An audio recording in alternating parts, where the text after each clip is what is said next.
여러분 안녕하십니까? 주님의 이름으로 축복하고 사랑합니다. 한 주간도 평안하셨습니까?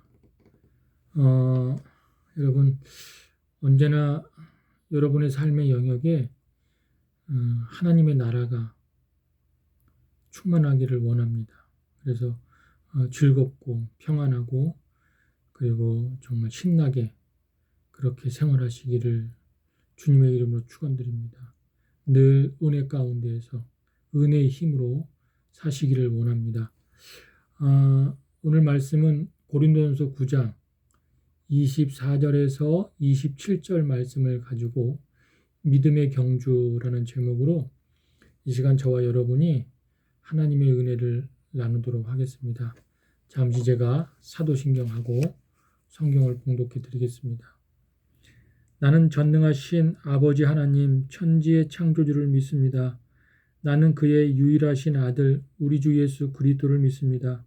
그는 성령으로 잉태되어 동정녀 마리아에게서 나시고 본디오 빌라도에게 고난을 받아 십자가에 못 박혀 죽으시고 장사된 지 사흘 만에 죽은 자 가운데서 다시 살아나셨으며 하늘에 오르시어 전능하신 아버지 하나님 우편에 앉아 계시다가 거기로부터 살아있는 자와 죽은 자를 심판하러 오십니다. 나는 성령을 믿으며 거룩한 공교회와 성도의 교제와 죄를 용서받는 것과 몸과 부활과 영생을 믿습니다. 아멘. 아멘. 오늘 말씀은 고린도전서 9장 24절로 27절 말씀입니다. 제가 봉독해 드리겠습니다. 운동장에서 다름질하는 자들이 다 달릴지라도 오직 상을 받는 사람은 한 사람인 줄을 너희가 알지 못하느냐. 너희도 상을 받도록 이와 같이 다름질하라. 이기기를 다투는 자마다 모든 일에 절제하나니 그들은 썩을 승리자의 관을 얻고자 하되 우리는 썩지 아니할 것을 얻고자 하노라. 그러므로 나는 다름질하기를 향방 없는 것 같이 아니하고 싸우기를 허공을 치는 것 같이 아니하며 내가 내 몸을 쳐 복종하게 함은 내가 남에게 전파한 후에 자신이 도리어 버림을 당할까 두려워함이로다. 아멘. 아멘. 이 말씀을 가지고서 믿음의 경주라는 제목으로 오늘 이 시간은 함께 은혜를 나누도록 하겠습니다. 제가 잠시 기도하고 말씀 나누겠습니다. 하나님, 한 주간도 우리와 함께하여 주시고 또 이렇게 새로운 주일을 맞이하게 하심을 감사합니다. 예배 가운데 살아계신 주님을 만나기를 원합니다. 이 예배를 통해 우리의 부정적인 생각, 불평, 원망, 또 모든 두려움과 그리고 답답함들 다 몰아내 주시고 우리의 병영 생활이 그 어떤 날보다도 정말 행복하고 즐거운 생활이 되게 하여 주시옵소서. 부대 내에 안전사고 하나님께서 일어나지 않게 지켜주시며 우리 용사들, 간부들 정말 혼연일체되어 우리 수색대대, 육사단의 수색대대의 자랑스러운 꽃이 될 수 있도록 하나님께서 늘 동행하여 주시옵소서. 코로나로 인해 예배가 힘들지만 이런 어려움 속에서도 각자의 처소에서 정말 주님을 만나는 역사가 일어나길 원합니다. 주님의 음성을 듣는 그런 귀한 시간 되게 해 주시며 이 예배를 흠양하시며 사랑이 많으신 예수님의 이름으로 기도드렸습니다. 아멘. 아멘. 다음 주서부터는 모르겠습니다. 하여튼간 지금 코로나가 조금씩 안정되고 있는데 이제 안정되면 이제 정상적으로 뭐 완벽하게 회복되지는 않지만 그래도 몇 퍼센트 우리가 예배당에서 예배를 함께 드릴 것 같습니다. 여러분들 계속 기도해 주시고 이 예배가 회복되도록 그렇게 기도해 주시길 바랍니다. 믿음의 경주라는 제목을 가지고 함께 은혜를 나누겠는데요. 오늘 말씀은요. 바울 사도가 고린도 교회 성도들에게 그리고 저와 여러분에게 믿음의 경주에 대해서 이야기하면서 이야기하면서 하나님을 믿는 신앙은 믿음을 경주하는 신앙이다. 다시 말해서 운동장에 경기자가 열심히 달려가는 그런 신앙이다라고 이야기를 하고 있습니다. 그런데 하나님을 믿는 이 신앙은요, 내가 믿음을 가지고 뭔가 막 하려고 하는 것, 내가 자꾸 일을 만들어내는 것, 그게 믿음의 경주가 아니라 우리의 일상 가운데 믿음의 경주를 해야 되는데, 그건 뭐냐면 믿음으로 하지 않은 것, 그러니까 믿음으로 하지 않는 습관, 믿음이 습관화되지 않는 것, 믿음의 어떤 일상의 생활 패턴으로 돌아가지 않는 것, 이제 그걸 말하는 거예요. 자꾸 세상적인 마음으로, 인간적인 마음으로, 그리고 또 자기 논리와 자기 방법으로 자꾸 일을 하는 것, 그것을 절제해라 라고 사도 바울이 말하고 있는 거예요. 우리는 육체를 가지고 있습니다. 그리고 세상 한복판에 살고 있습니다. 그러니까 자꾸 육체의 생각을 가지고, 자꾸 세상적인 방법을 가지고 세상적인 생각으로 살려고 하는 것을 절제해라. 그것이 바로 믿음의 경주라고 말하고 있는 것입니다. 여러분, 하나님을 믿는 믿음은요, 믿음으로 살지 않으면 반드시 자기 삶에 어떤 문제가 일어납니다. 믿음으로 살지 않으면 반드시 문제가 일어나고, 그리고 삶이 힘들고 지치게 되어 있습니다. 신앙생활이 재미없어요. 믿음으로 살지 않으면. 실제로 오늘 본문에 나오는 고린도 교회 성도들이 그랬습니다. 그들은 열심히 교회에 모이고 또 열심히 예배를 드리고 하지만 그 안에 믿음이 약하거나 믿음이 없었어요.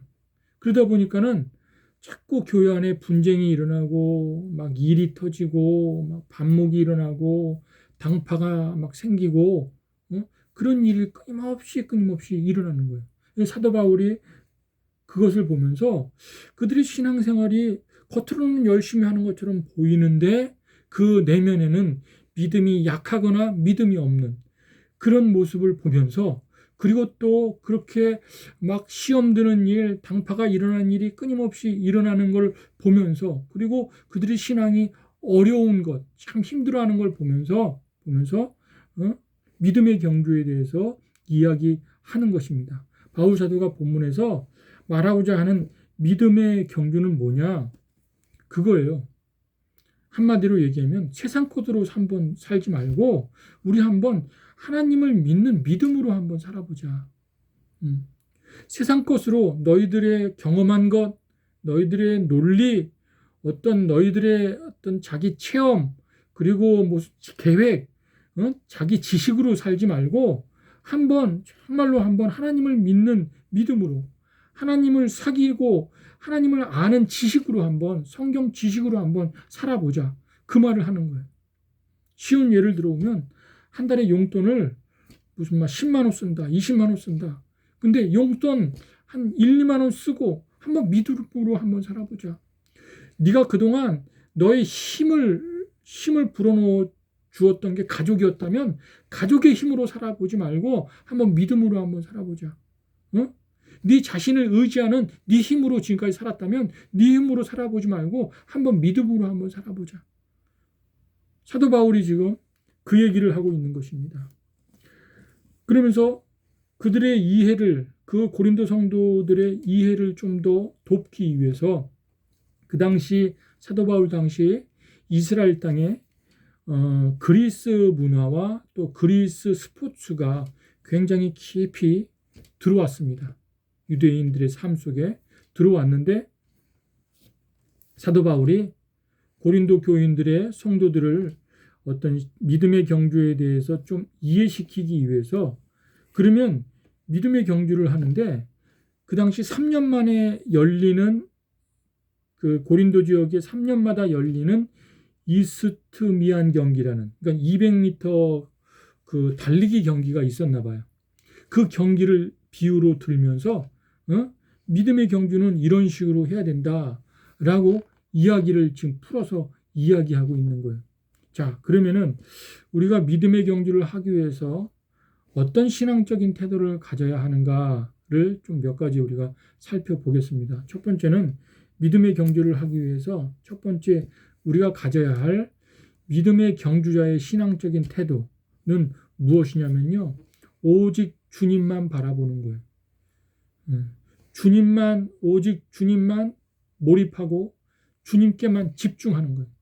이게 믿음의 경주에 있어서 굉장히 중요합니다. 오늘 그 말씀을 24절에 말씀하고 있습니다. 제가 읽겠습니다. 운동장에서 다름질하는 자들이 다 달릴지라도 오직 상을 받는 사람은 한 사람인 줄을 너희가 알지 못하느냐. 너희도 상을 받도록 이와 같이 다름질하라. 이 말씀이 무슨 말이냐면 여기서 운동장이라는 말은요. 우리가 살고 있는 세상을 의미해요. 이 넓은 세상. 이 세상, 이 운동장에서 또 다름질이란 말은 바로 내가 지금 믿음의 경주를 하고 있다. 내가 지금 열심히 살고 있다. 여러분 다 열심히 살고 있죠. 그리고 열심히 신앙생활 하고 있을 거예요. 그게 바로 다름질하고 있는 거예요. 그런데 여기서 오직 상 받는 사람은 한 사람뿐이다 라고 말을 하고 있어요. 제가 상이라는 것, 이 부분을 주석에 찾아보니까 생명의 면류관, 의의 면류관 이렇게 설명하고 있어요. 근데 그것도 틀린 말은 아니에요. 우리가 믿음의 경주를 잘해서 죽어서 가잖아요. 그러면은 생명의 면류관, 의의 면류관을 받을 수 있어요. 근데 본문 전체, 오늘 읽은 본문 전체의 내용을 보면은요, 그런 상이 아니에요. 그 상이 아니에요. 생명의 면류관, 의의 면류관 상이 아니라 바로 예수 그리스도가 우리의 상이라는 거예요. 예수로 충만한 상, 복음으로 충만한 상, 성령으로 충만한 상이라는 거예요. 그 상을 우리가 받아야 된다는 거예요. 이 땅을 살면서 복음으로 충만하고 예수로 충만하고 성령으로 충만할 때 우리가 신앙생활 하는 것이 정말 재미있고 즐겁고 아름답고 의미 있고 사는 것도 살아가는 것도 의미 있고 재미있고 뜨겁게 살아갈 수 있다는 거예요. 신앙인의 힘은 어디서 오냐? 예수로부터 온다는 거예요. 그 얘기를 하고 있는 거예요. 여러분, 학생이 공부를 잘하면은 그래서 우등상을 받아봐요. 그러면 공부하는 거 즐겁습니다. 또 그 상 받으려고 더 열심히 공부합니다. 군인이 작전을 잘하고 훈련을 잘 받아봐요. 그래서 포상휴관을 받든지 아니면 진급을 하든지 아니면 상을 받아봐봐요. 그럼 군생활 즐겁습니다. 할만하고요. 재밌어요. 마찬가지. 우리도 신앙생활을 하는데 예수가 우리의 상이다. 예수가 우리의 정말 큰 상이다. 라고 하면은요. 인생이요. 신앙생활이 참 재밌게 할 수 있어요. 즐겁게 할 수 있어요. 그래서 주님이 함께 하시는 곳이 바로 하나님 나라고 천국이에요. 여러분의 그 작전하는 곳, 여러분의 병영생활, 그곳에 주님이 함께 하시기를 주님의 이름으로 축원드립니다. 자, 그래서 말인데요. 천국이라는 것은요. 무슨 1등, 2등, 우승자, 준우승자 이런 어떤 순위가 없어요. 천국은. 그런 말 하는 게 아니에요. 그런 말 하는 게 아니라 누가 먼저 믿었냐, 나중 믿었냐, 성경을 얼마나 아느냐, 무슨 사역을 많이 했느냐, 적게 했느냐 이거 따지지 않아요. 주님이 우리의 상이 되면은 그런 것 비교하고 그런 것 따지고 그러지 않습니다. 그게 천국이 아니에요. 주님이 있는 곳에, 주님이 임재하는 곳에, 그곳이 어디든 간에 주님이 임재하는 곳이 바로 천국입니다. 마태복음 20장에 보면 선한 포도원 주인에 대한 비유가 나옵니다. 거기에 보면 천국에 대한 이야기인데 포도원이 천국을 말하는 건데 거기 보면 이렇게 나와요. 품꾼들에게 그 주인이 품꾼들에게 먼저 포도원에 온 품꾼이나 나중에 온 품꾼이나 동일하게 그 일한 싹쓸 한 데나리온을 주겠다고 주인이 약속을 합니다. 그러면은 그 품꾼들이 잊지 말아야 될 게 뭐냐면 일을 많이 하고 적게 하고가 아니라 또 포도원에 먼저 들어오고 늦게 들어오고 그게 중요한 게 아니라 내가 이 일을 정말 열심히 해서 한 데나리온을 받는다. 그렇게 주인이 나에게 약속했다. 그 약속을 기억하면 되는 거예요. 다른 거 기억할 필요 없이. 그래야 그 포도원에서 즐겁게 재미나게 그리고 기쁘게 일할 수가 있고 감사하게 일할 수가 있는 거예요. 여러분 보니까 그 포도원 비유를 보니까 주인이 광장에서 거리에서 또는 시장에서 막 배회하는 배회하는 사람들을 보는 거예요. 일이 없어서 막 배회하는 사람들. 그들을 보면서 참 불쌍하고 안타까워서 그들을 품꾼으로 포도원에 초청해서 일감을 주었어요. 그리고 한 데나리온씩 주겠다. 하루에 한 데나리온씩 주겠다. 그렇게 이야기를 합니다. 그때 오전 9시에 포도원으로 들어온 사람, 정오 12시에 포도원에 들어온 일꾼, 그리고 오후 3시, 오후 5시에 들어온 일꾼들이 일을 해요. 일을 다 하고 난 다음에 주인이 다 마치고 저녁 6시에 약속한 대로 한 데나리온씩 딱 놓아주는데 먼저 들어온 품꾼이 갑자기 불만을 표시하기 시작합니다. 나는 오전에 들어왔는데 오후에 들어온 일꾼과 똑같이 품삯을 주네. 아니 이런 경우가 어디 있어? 내가 일을 더 많이 했고 내가 오랜 시간 일을 했고 정말 힘들게 열심히 일을 했는데 어떻게 오후 3시에 들어온 품꾼 5시에 들어온 품꾼과 똑같이 그렇게 품삯을 주는 게 어디 있어? 하면서 자기 생각은 지금 주인의 약속을 잊어버렸어요. 분명히 한 데나리온씩 주겠다. 그들을 불쌍하게 여기고 안타깝게 여겨서 거리에서 광장에서 배회하는 것을 그들은 불쌍하게 여기고 안타깝게 여겨서 한 데나리온씩 주겠다. 그렇게 얘기하면 주님의 약속 그리고 그 주님에 대한 감사한 마음 그리고 자신이 과거에 포도원에서 일하기 전에 나는 일이 없어서 막 배회하고 있고 방황하고 있고 오늘 하루 또 일을 해야 우리 가족들과 한 끼를 먹는데 또 굶겠구나. 그런 나를 불쌍하게 해서 주인이 품꾼에 데려왔으면 그 약속을 기억하는 것. 그것이 품꾼의 태도예요. 그것이 포도원에서 즐겁게 일할 수 있는 비결이에요.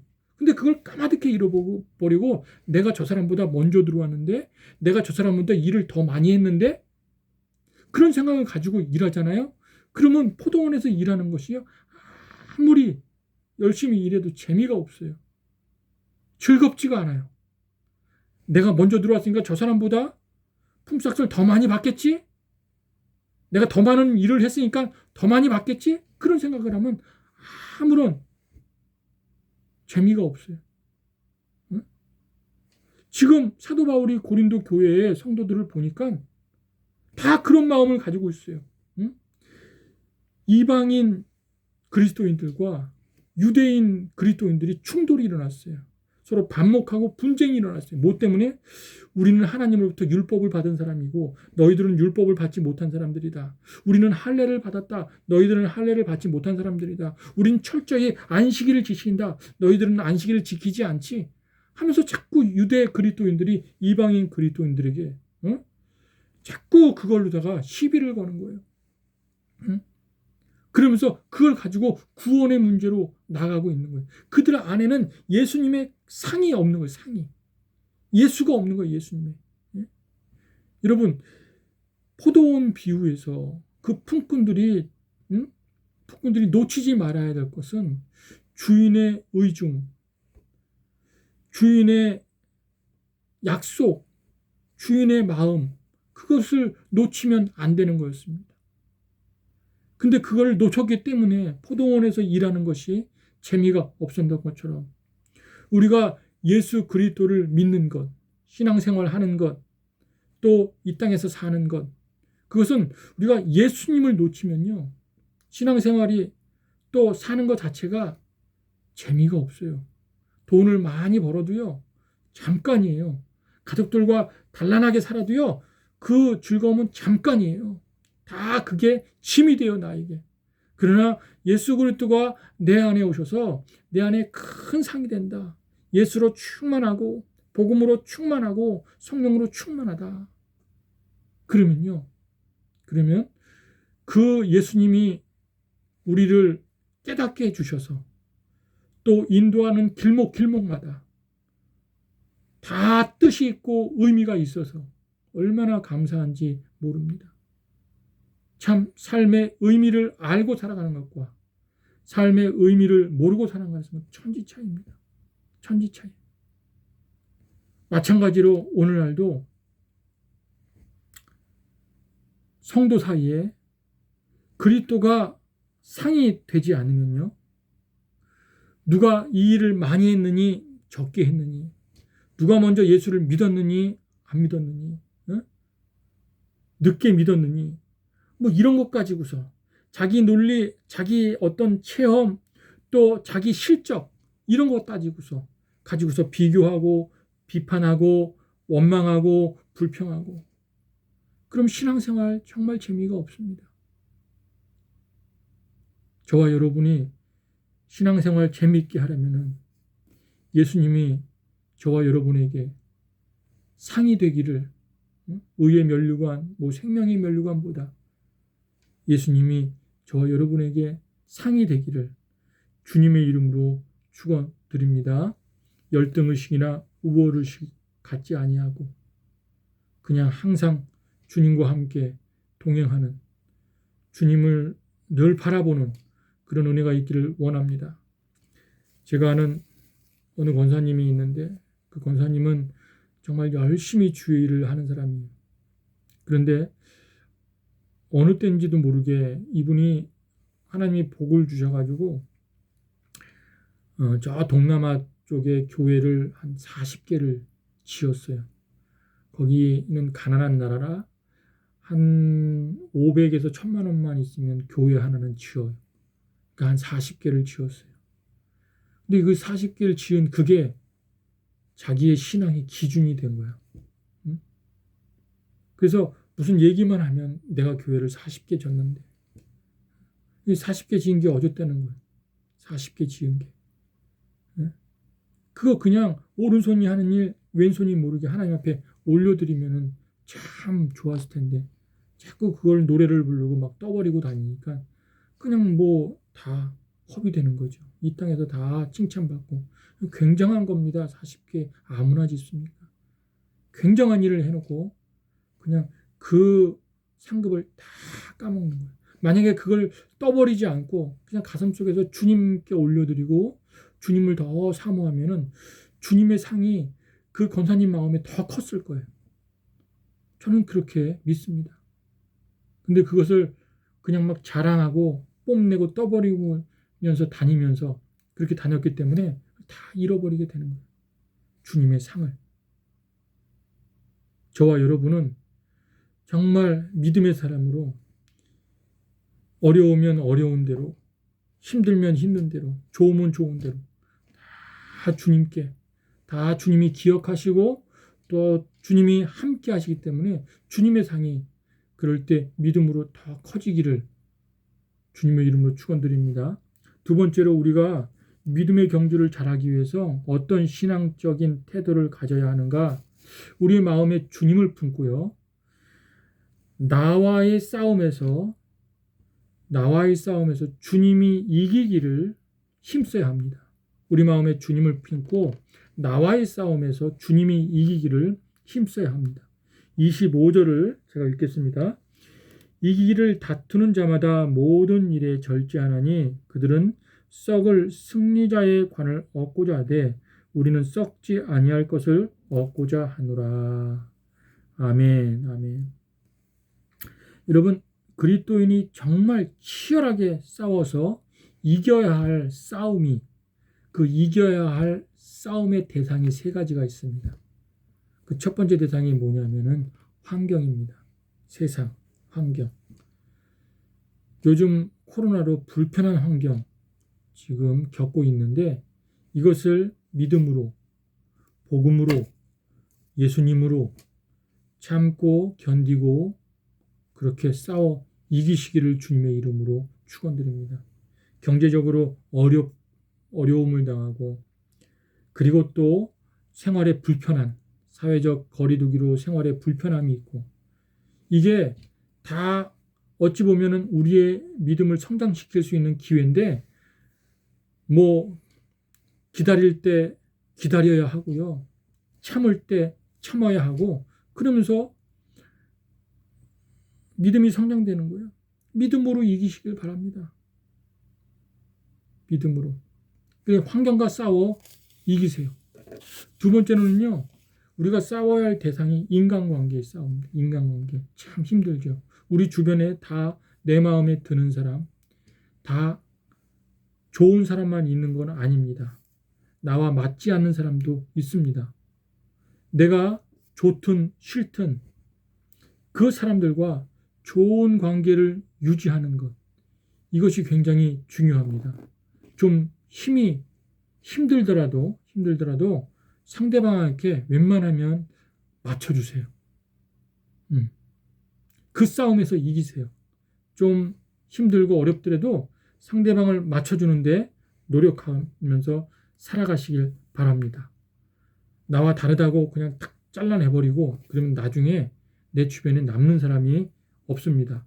25절을 보면은 이기기를 다투는 자마다 모든 일에 절제하나니 여기 이기기를 다투는 자마다 이게 무슨 말이냐면요. 우리가 이게 불편한 환경을 이기려면은 다른 방법 없어요. 내가 환경을 바꾸지 못하는 이상 환경이나 세상이 너무 크잖아요. 이 큰 환경을 내 힘으로 바꾸지 못하는 이상은 우리는 기다려야 될 마냥 믿음을 가지고 기다리면 기다릴수록 또 참으면 참을수록 우리의 믿음은 더 커집니다. 주님의 상은 더 커집니다. 그걸 아세요.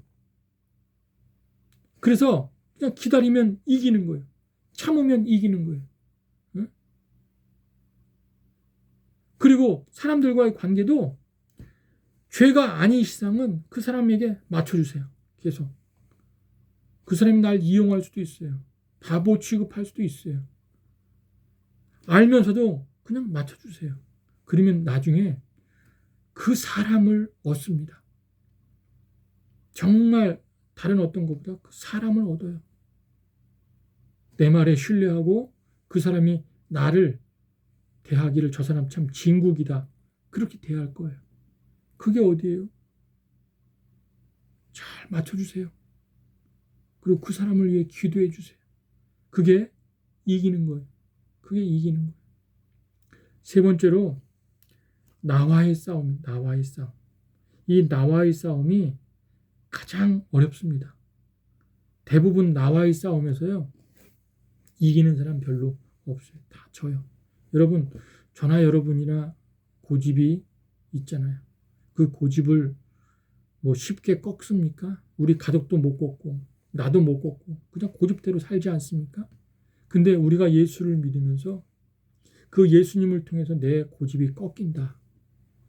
그 예수님을 통해서 나와의 싸움에서 그 예수님이 이기시도록 예수님이 승리하시도록 내가 나를 내어드린다. 했을 때 주님이 가장 기뻐하시는데 그 싸움에서 이기세요. 이기면은 주님이 큰 상, 주님이 우리의 심령 가운데 정말 큰 상으로 그렇게 남게 됩니다. 나와의 싸움은요, 다른 거 없습니다. 나의 일상 가운데 사소한 것부터 절제하는 습관을 갖는 거예요. 그냥 내가 하고 싶다고 막 해버리는 게 아니라 주님을 생각하면서 하나하나 나를 통제하고 절제하고 처음에는 불편하겠죠. 하지만 주님과 동행하면서 하면요. 재밌습니다. 주님이 힘 주셔가지고 내 안에 내가 사는 것이 아니라 주님이 사는 것을 경험하게 됩니다. 여러분 그 한국 국가대표 선수들 태능 선수촌에서 훈련하는 정말 피나는 훈련을 하는 올림픽 메달 하나 따기 위해서 얼마나 자신을 통제하고 절제하는지 모릅니다. 다 체급이 있어요. 복싱 선수, 체육 체조 선수, 역도 선수, 레슬링 선수 자기 그 몸무게에 맞게 그 체급 그걸 빠지거나 오버하지 않게 하기 위해서 얼마나 먹는 것 정확히 먹고 또 잠자는 것, 훈련하는 시간 얼마나 절대된 생활을 하는지 몰라요. 그 메달 따는 것 그렇게 해서 메달을 따면 굉장히 기쁨이죠. 하지만 썩어질 메달이 그냥 시간이 지나면 다 잊혀질 메달입니다. 잊혀질 메달을 그렇게 자기들 메달 하나 따려고 통제하고 절제하는데 그 사람들도 우리는 영원한 예수님과 함께 동행하며 살아가는데 예수님을 위해 절제하는 게 손해보는 겁니까? 예수님을 위해 자기를 잘 통제하고 절제하는 게 그게 절대 손해보는 거 아닙니다. 주님이 그에 따른 보상이 임하는데 주님과 동행하는 삶의 기쁨을 여러분에게 줄 것입니다. 한번 27절 마지막으로 읽어보겠습니다. 내가 내 몸을 쳐 복종하게 함은 내가 남에게 전파한 후에 자신이 도리어 버림을 당할까 두려워함이로다. 자, 내가 내 몸을 쳐 복종하게 함은 이거는 사도 바울이 자기 몸에 배도록 자기 일상 가운데 자기 생활 가운데 자기 몸에 배도록 절제가 몸에 배었다는 이야기입니다. 절제가 몸에 배었다. 내가 이렇게 내 생활 가운데 절제가 몸에 뱀으로 말미암아 그리스도의 그 상이 아주 큰 상이 내 안에 있다. 그래서 내가 감옥에 있든지 배를 타고 가다 풍랑을 만나든지 돌에 맞든지 그걸 다 견딜 수 있었고 또 다 이겨낼 수 있었다. 내가 버림받는 것, 내가 두려워하는 건 내가 버림받는 건데 버림받는 건 뭐냐? 내 안에 그리스도의 상이 없어지는 것. 응? 내가 복음을 전하면서 많은 사람들을 그리스도께로 이끌었는데 그래서 그들은 믿음의 경주를 통해서 그리스도의 상을 충만하게 받았는데 나는 복음 전한다고 교회 세운다고 뭐 사역한다고 하면서 그 그리스도의 상 잃어버릴까 봐 그게 난 가장 두렵다. 그래서 내가 나의 어떤 신앙생활의 목적은 내가 철저히 먹는 것 또는 뭐 어디 가고 싶은 것 이런 것 철저히 절제하면서 나의 몸을 쳐서 복종하면서 내 안에 그리스도가 충만하게 하는 것, 내 안에 그리스도의 영이 충만하게 하는 것, 그것이 나의 기쁨이고 행복이다 라고 이야기하고 있는 것입니다.